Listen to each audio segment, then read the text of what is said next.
एक बार फिर से स्वागत है आप सभी का। तो ये बायोलॉजी के chapter first the living world class 11th का पार्ट 2 है। पार्ट 1 की लिंक आपको नीचे डिस्क्रिप्शन में मिल जाएगी। आज हम बात करेंगे नॉमेनक्लेचर के बारे में। तो नॉमेनक्लेचर का मतलब होता है नाम रखना, जिसे कहते हैं नामकरण।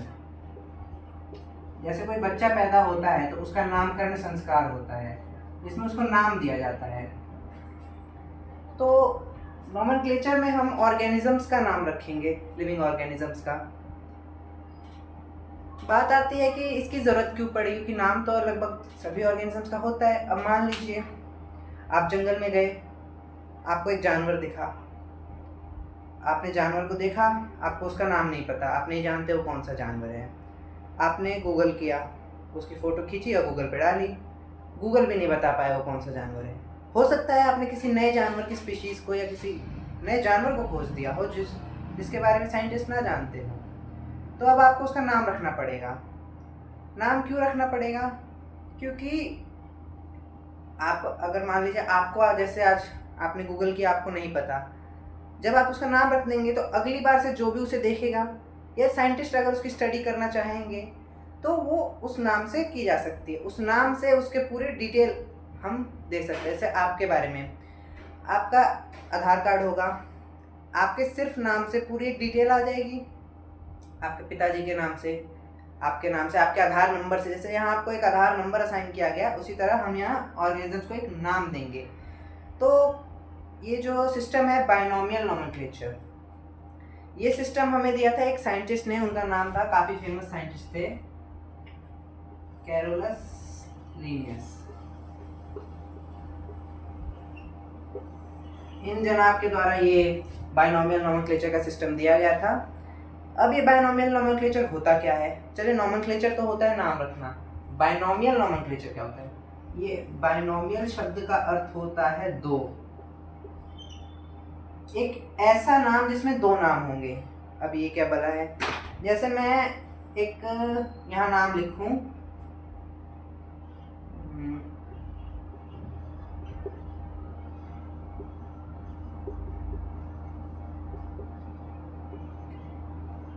ये एक नाम है पैंथेरा टिग्रिस, टाइगर का नाम, बाघ। एक और नाम लिखूं,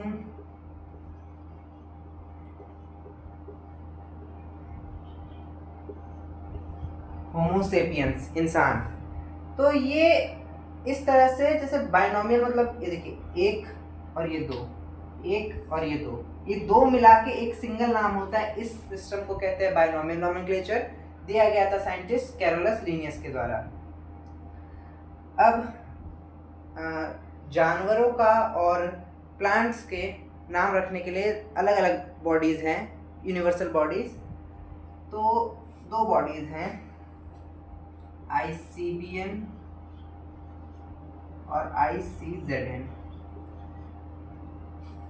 इसकी फुल फॉर्म है international code for botanical nomenclature, और इसकी फुल फॉर्म है international code of zoological nomenclature.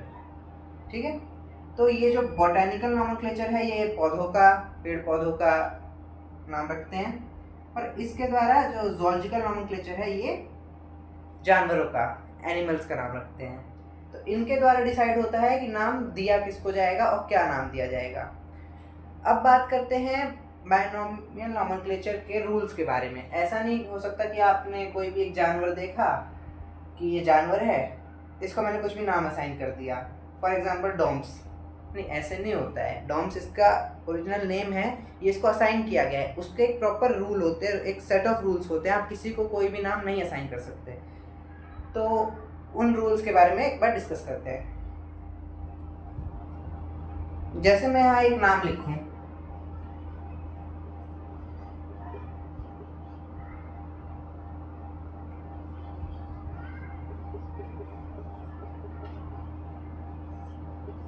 Mangifera indica, mango का नाम होता है, ये आम, मैंगो का नाम होता है मैंजीफेरा इंडिका। सॉरी,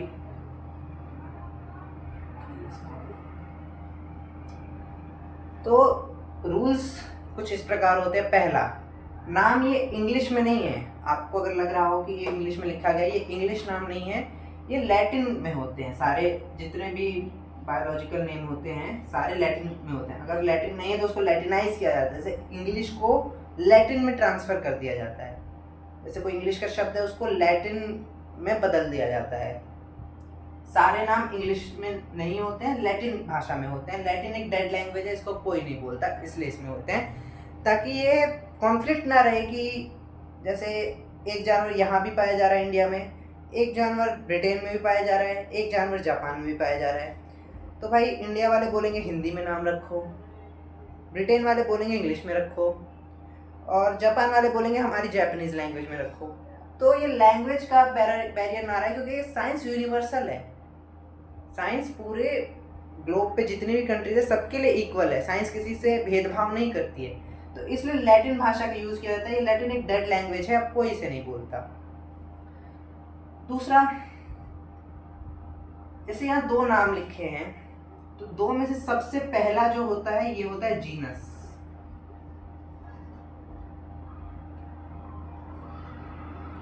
जो पहला नाम होता है वो जीनस को दर्शाता है। जीनस क्या होता है ये आपको हमारी पहली वीडियो जो इसका पार्ट 1 था उसमें समझाया है। टैक्सोनॉमिक कैटेगरीज में जो स्पीशीज का जो ग्रुप होता है उसको जीनस कहते हैं।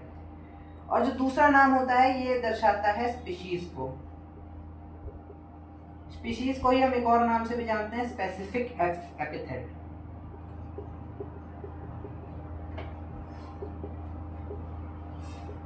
तो ये दूसरा नाम स्पीशीज का होता है, पहला नाम जीनस का होता है। ये हमारा दूसरा रूल है। तीसरा रूल क्या कहता है, जैसे ये हैंड रिटन है, हाथ से लिखा गया है, तो इसमें नीचे अंडरलाइन जो ये की गई है, ये अंडरलाइन करना आवश्यक है। ये दोनों नाम को सेपरेटली अंडरलाइन करना है, दोनों को एक साथ मिलाना नहीं है। इस तरीके से दोनों को अलग अलग अंडरलाइन करना है। अगर टाइपिंग है, जैसे आपको बुक में प्रिंटेड मिलेगा तो इटैलिक्स में मिलेगा, जो कि कुछ इस तरह से दिखेगा आपको इटैलिक्स में। यही सेम नाम इटैलिक्स में इस तरह से लिखा जाएगा।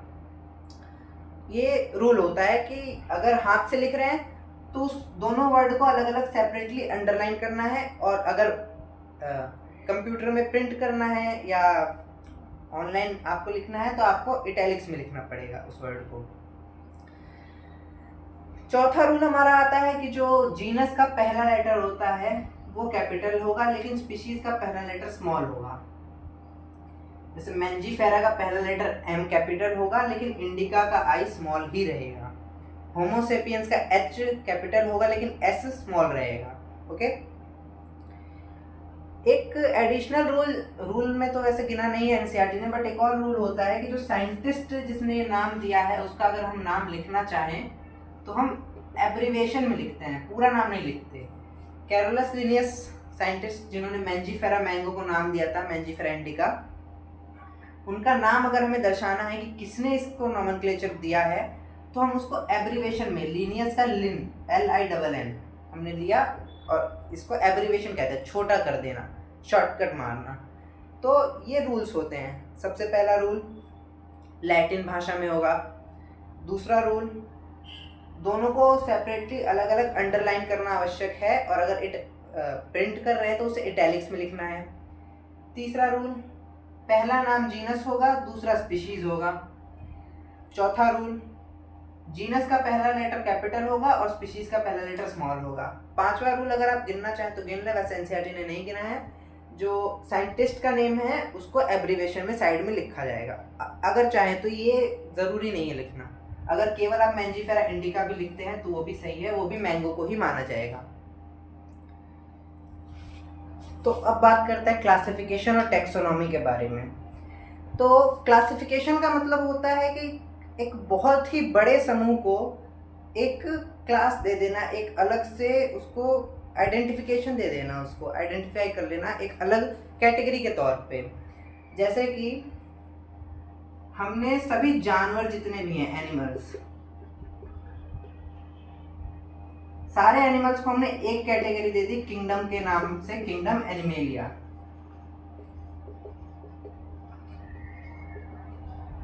तो इससे फायदा क्या हुआ?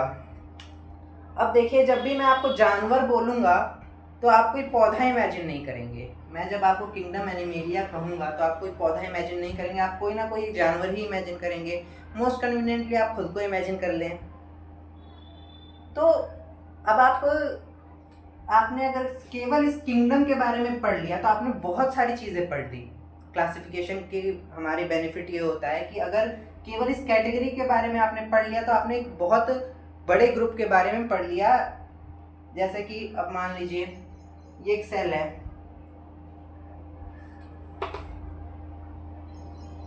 ये एक सेल है, ये न्यूक्लियस है।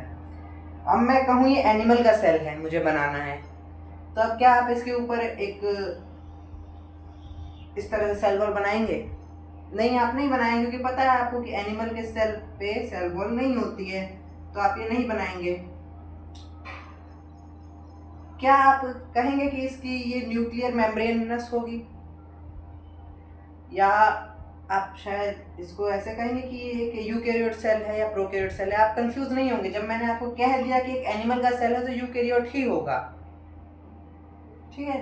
तो अगर आपने केवल एक कैटेगरी को पढ़ लिया तो आपने कैटेगरी के किसी एक मेंबर को पढ़ लिया। मोर स्पेसिफिकली अगर कहूँ कैटेगरी के किसी एक मेंबर को पढ़ लिया तो आपने पूरी कैटेगरी के बारे में काफ़ी एक बड़ा हिस्सा पढ़ लिया। जैसे मैं अगर मैमल्स की बात करूँ,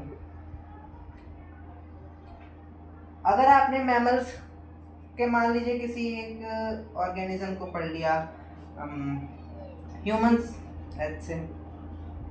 आपने ह्यूमंस के बारे में पढ़ लिया तो आपने एक मैमल के बारे में पढ़ लिया। अब जितने भी मैमल्स हैं, मैमेलियन कैरेक्टर्स हैं, आपको अगर मैं कहूँ कि आप मुझे बताइए डॉल्फिन के बारे में। चलिए मान लीजिए आप डॉल्फिन को नहीं जानते कि डॉल्फिन पानी में रहती है, मछली के जैसी होती है, होती मैमल है, बट मैं आपको बस इतना कह दूं कि मैमल होती है, तो आप क्या कहेंगे? मैमल के कुछ फीचर्स आप बता देंगे, जैसे memory gland, external body hairs, ये फीचर्स आप कह देंगे कि हाँ ये इसके पास तो होंगे ही होंगे, क्योंकि मैमल का एक्सक्लूसिव फीचर होता है। लाइफ के किसी भी स्टेज में हो सकता है, ज़रूरी नहीं है कि एडल्ट के पास हो, बट किसी भी स्टेज में इसके पास बॉडी हेयर होंगे, मेमोरी ग्लैंड होते हैं डॉल्फिन्स के पास। तो ह्यूमंस को पढ़ के हम डॉल्फिन से कनेक्ट कर सकते हैं, क्योंकि बहुत कम इन मैमल्स इस कैटेगरी में, इसीलिए हमें क्लासिफिकेशन से काफ़ी फ़ायदा मिलता है। तो ये जो क्लासिफिकेशन हम करते हैं सारी, इस सब को कहते हैं टैक्सोनॉमी। टैक्सोनॉमी का मतलब होता है कन्वीनियंट ग्रुप्स में क्लासिफाई करना ऑर्गेनिजम्स को।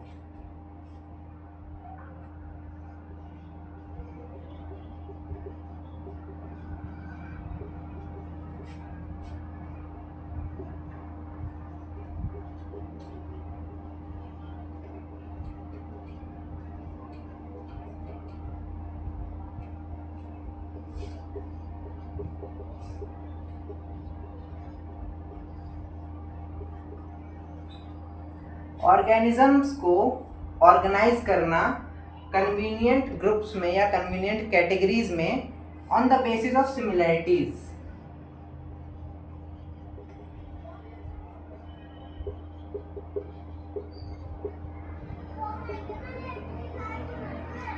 सिमिलैरिटीज उनके अंदर क्या क्या आपको समानताएं दिख रही हैं, क्या क्या एक जैसा दिख रहा है, उसके बेसिस पे आप उनको एक कन्वीनियंट कैटेगरी, कन्वीनियंट ग्रुप पे ऑर्गेनाइज कर दें, इसे कहते हैं टैक्सोनॉमी।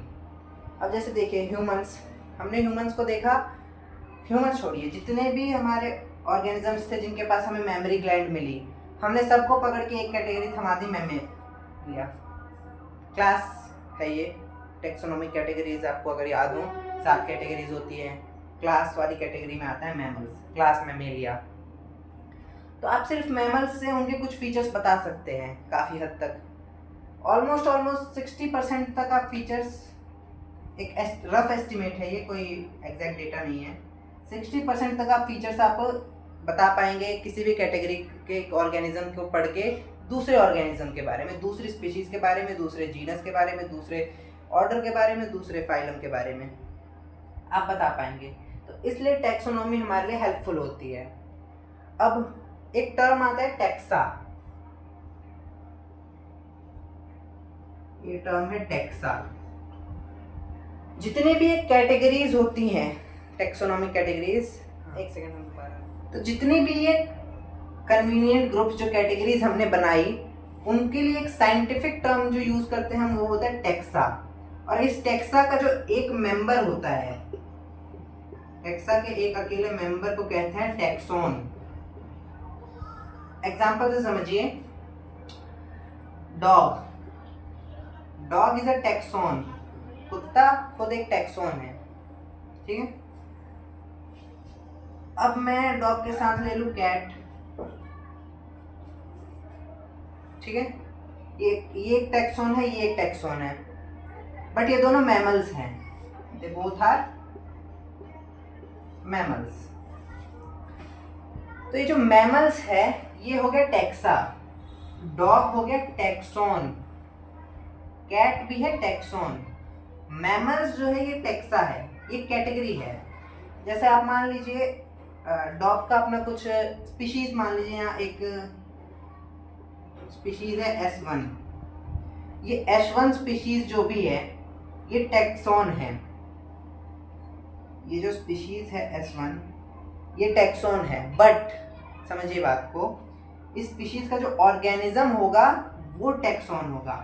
इस स्पीशीज का नाम हम मान लेते हैं X नाम है इस स्पीशीज का, तो ये जो X है ये होगा टैक्सा।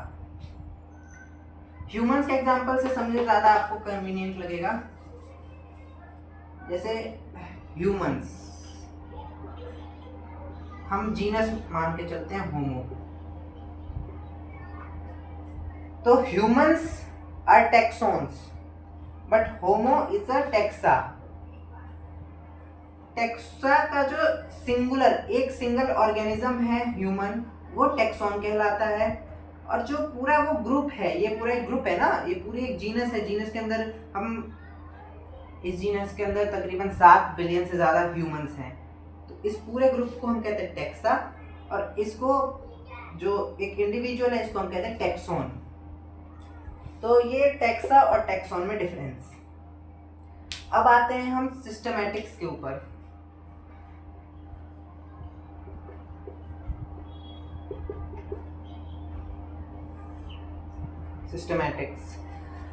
सिस्टमैटिक्स पे आने से पहले आप एक चीज जानिए कि टैक्सोनॉमी के बेसिस क्या क्या होते हैं।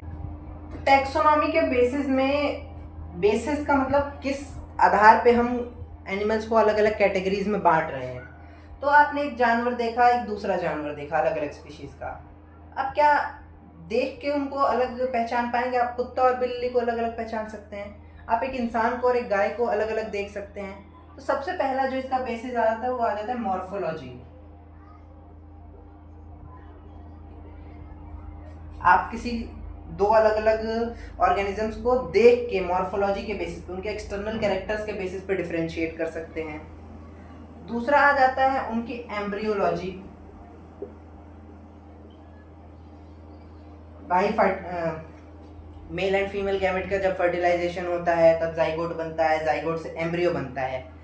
तो जो ह्यूमन का एम्ब्रियो है और जो गाय का एम्ब्रियो है दोनों सेम नहीं होंगे ना, दोनों में डिफरेंस होगा, तभी तो एक से गाय बन रही है एक से ह्यूमन बन रहा है। तो दोनों की एम्ब्रियोलॉजी देख के भी आप उनको डिफरेंशिएट कर सकते हैं। आप उनकी साइटोलॉजी देख के डिफरेंशिएट कर सकते हैं। अब मान लीजिए मैंने आपको एक दे दिया बैक्टीरिया का सेल, एक दे दिया प्लांट का सेल। अब बैक्टीरिया के सेल को देखेंगे साइज में छोटा होगा, प्लांट का सेल साइज में बैक्टीरिया से बड़ा होगा। प्लांट के सेल के बाहर सेल्यूलोज की सेल वॉल होगी, बैक्टीरिया के सेल के बाहर अलग मटेरियल की सेल वॉल होगी। आएगा ये अगले चैप्टर में, chapter number 8 cell the unit of life, उसमें ज़्यादा डिटेल में हम पढ़ेंगे। तो दोनों की सेल्स अलग अलग होंगी साइटोलॉजी के बेसिस पे, उनकी इकोलॉजी के बेसिस पे आप डिफरेंशिएट कर सकते हैं दोनों के बीच में। एनवायरनमेंट, उनका इकोसिस्टम कैसा है, कहाँ रहते हैं, तो इन बेसिस पे ये तो हो गए टैक्सोनॉमी के बेसिस, ये हो गए बेसिस ऑफ टैक्सोनॉमी।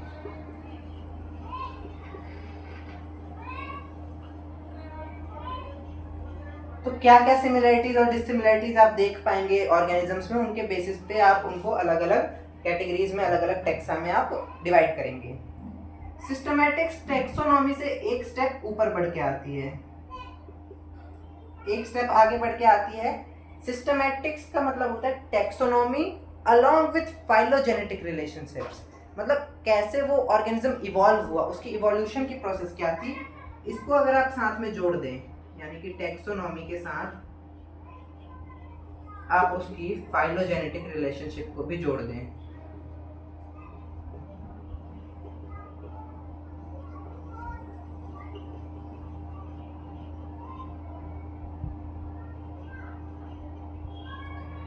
जब टैक्सोनॉमी के साथ इवोल्यूशनरी रिलेशनशिप को जोड़ दिया जाता है उसे हम कहते हैं सिस्टमैटिक्स। टैक्सोनॉमी का ही एक लेवल आगे बढ़ के जो आता है उसे कहते हैं सिस्टमैटिक्स। टैक्सोनॉमी करने के लिए आपको कुछ स्टेप्स होते हैं। उन स्टेप्स की बात करें तो सबसे पहला स्टेप होता है आइडेंटिफिकेशन। भाई आपको ऑर्गेनिज्म को आइडेंटिफाई तो करना पड़ेगा कि हाँ ये अलग ऑर्गेनिज्म है, कौन सा ऑर्गेनिज्म है, कैसा दिखता है, क्या है, क्या क्या कैरेक्टर्स वैसे अगले में आता है। दूसरा आता है कैरेक्टराइजेशन। आपको उसके डिफरेंट कैरेक्टर्स को पढ़ना पड़ेगा कि क्या क्या कैरेक्टर्स हैं इसके, क्या क्या करता है, ये कैसे रहता है। तीसरा आता है आपका क्लासिफिकेशन। आपको उसको क्लासिफाई करना पड़ेगा कि वो किस क्लास में बिलोंग कर रहा है, किस फाइलम में बिलोंग कर रहा है, किस ऑर्डर में, किस जीनस में, किस स्पीशीज में बिलोंग कर रहा है। अगर नहीं कर रहा है तो आप उसके लिए एक नया ऑर्डर, नया फाइलम, नया जीनस, नया स्पीशीज, हो सकता है नया किंगडम बनाना पड़ जाए, किसी से भी बिलोंग नहीं कर रहा तो। लास्ट जो इसका स्टेप आता है वो आता है नॉमेनक्लेचर। अब भाई आपने सब कर लिया, अब आपने देखा कि इसका तो कहीं नाम ही नहीं है, ये ऑर्गेनिज्म को हम जानते ही नहीं है, अब नाम रखना पड़ेगा आपको। तो अगला आता है नॉमेनक्लेचर,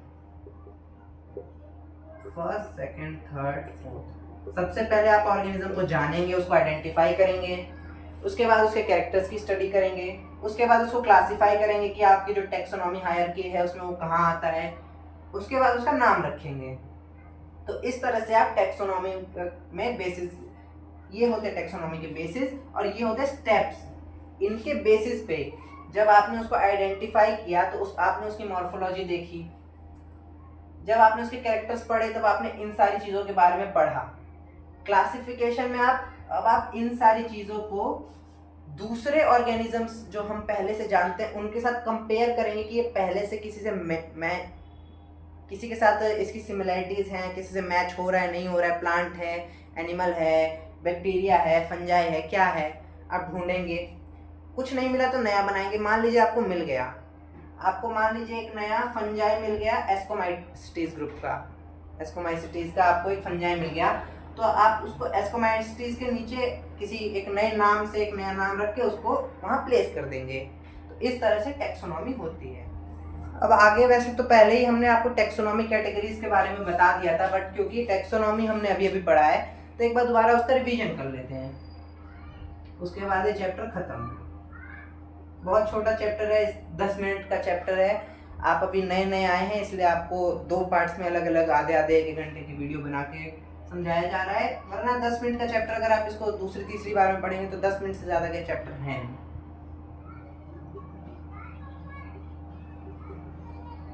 तो इस प्रकार का कुछ ट्राइंगल बनाया था हमने। कुल मिला के यहाँ 7 कैटेगरीज थी। शॉर्ट में लिख रहा हूँ किंगडम, फाइलम, डिवीजन। फाइलम हम यूज करते हैं एनिमल्स के लिए, डिवीजन यूज करते हैं प्लांट्स के लिए। क्लास, ऑर्डर, फैमिली, जीनस,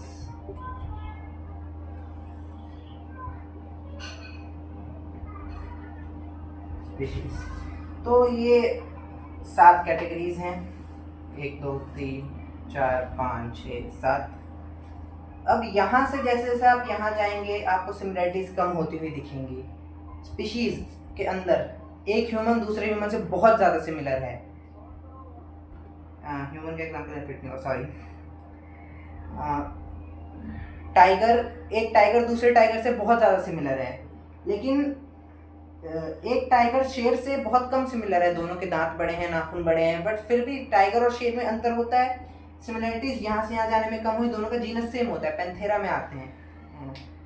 और अब ऊपर आई cat family, tiger, lion, tiger, ये सब कैट फैमिली से आते हैं। तो इनके और कैट्स के बीच में थोड़े और कम डिफरेंस और बढ़ जाते हैं, सिमिलरिटीज और कम हो जाती हैं।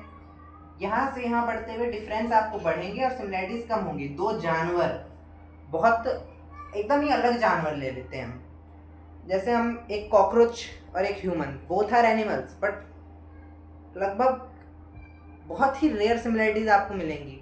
क्या सिमिलैरिटीज मिल जाएंगी? कॉकरोच की सेल और हमारी सेल सिमिलर होगी थोड़ी बहुत, दोनों पे ही सेल वॉल नहीं होगी, न्यूक्लियस का साइज वगैरह वगैरह। तो यहाँ से यहाँ जाने में आपको सिमिलैरिटीज कम होंगी, और डिससिमिलैरिटीज बढ़ेंगी यहाँ से यहाँ जाने में, और यहाँ से आने में सिमिलैरिटीज बढ़ेंगी। जैसे जैसे नीचे आते जाएंगे वैसे वैसे सिमिलैरिटीज बढ़ती जाएंगी। ओके, तो एक बार फटाफट क्विक रिवीजन करते हैं। एक कैटेगरी जो होती है वो होती है स्पीशीज, ग्रुप ऑफ स्पीशीज होता है जीनस, ग्रुप ऑफ जीनस होता है फैमिली, ग्रुप ऑफ फैमिली होता है ऑर्डर, ग्रुप ऑफ ऑर्डर होता है क्लास, ग्रुप ऑफ क्लास होता है फाइलम या division. Phylum used for animals and division used for plants. और फाइलम का जो ग्रुप होता है, डिवीजन का जो ग्रुप होता है, उसको कहते हैं kingdom. Kingdom is the higher most, species is the lower most. सबसे ज्यादा सिमिलैरिटीज स्पीशीज में मिलती हैं, सबसे कम सिमिलैरिटीज मिलती हैं किंगडम में। सबसे ज्यादा डिससिमिलैरिटीज मिलती हैं किंगडम में, सबसे कम डिससिमिलैरिटीज मिलती हैं स्पीशीज में। ओके, तो अब कुछ एग्जांपल्स जो आपके दिए हुए हैं उन पे डिस्कस करते हैं।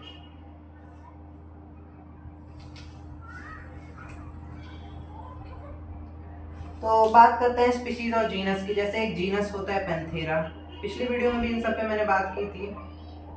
ये एक जीनस है पैंथेरा। अगर पैंथेरा लियो है तो वो शेर होगा, यानी लायन। पैंथेरा टिग्रिस है तो वो होगा टाइगर। पैंथेरा लेपर्डी है, लियोपार्डी, उसकी स्पेलिंग एक्चुअली मेरे को याद नहीं है,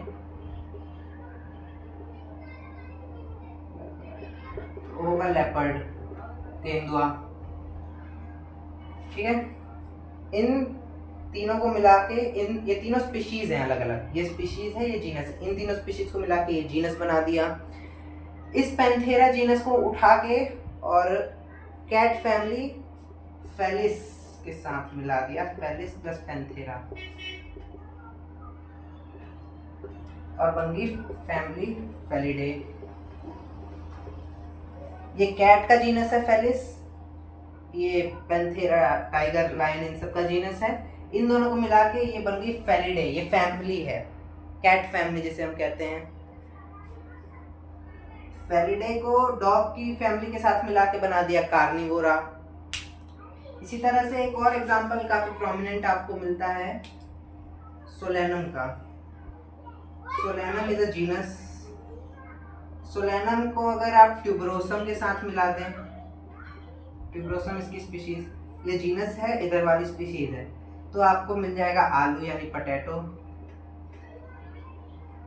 इसको अगर आप निग्रम के साथ मिला दें, सोलेनम निग्रम, ये आपको मिल जाएगा मकोय। अगर आप इसको सोलेनम ट्यूबरोसम, सोलेनम मेलेंजियाना, सोलेनम मेलेंजियाना, ये होता है बैंगन यानी ब्रिंजल। इसको अगर आप लाइकोपोडियम के साथ लगाएं तो ये हो जाता है टमाटर यानी टमाटो। तो ये सारी स्पीशीज है, ये जीनस है, इनको मिला के ये जीनस बना दिया, ये स्पीशीज मिला के जीनस बना दी। अब आपने उठाया सोलेनम जीनस, साइंटिस्ट ने उठाया, आपने नहीं, इसको जोड़ दिया आपने दतूरा के साथ, और एक मेंबर ऐड कर दिया पिटूनिया के साथ। तो ये सारे मिलके बन गए सोलेनेसी फैमिली। सोलेनम को दतूरा और petunia, Solanum genus, दतूरा genus, petunia genus, तीन जीनस को मिला के एक फैमिली बना दी सोलेनेसी। तो इस तरह से स्पीशीज को मिला के जीनस बना दिया, जीनस को मिला के फैमिली बना दी, फैमिली को मिला के ऑर्डर बना दिया। इस तरह से आगे आप हायरार्की में ऊपर बढ़ते जाते हैं। और इसी के साथ आपका चैप्टर ख़त्म होता है।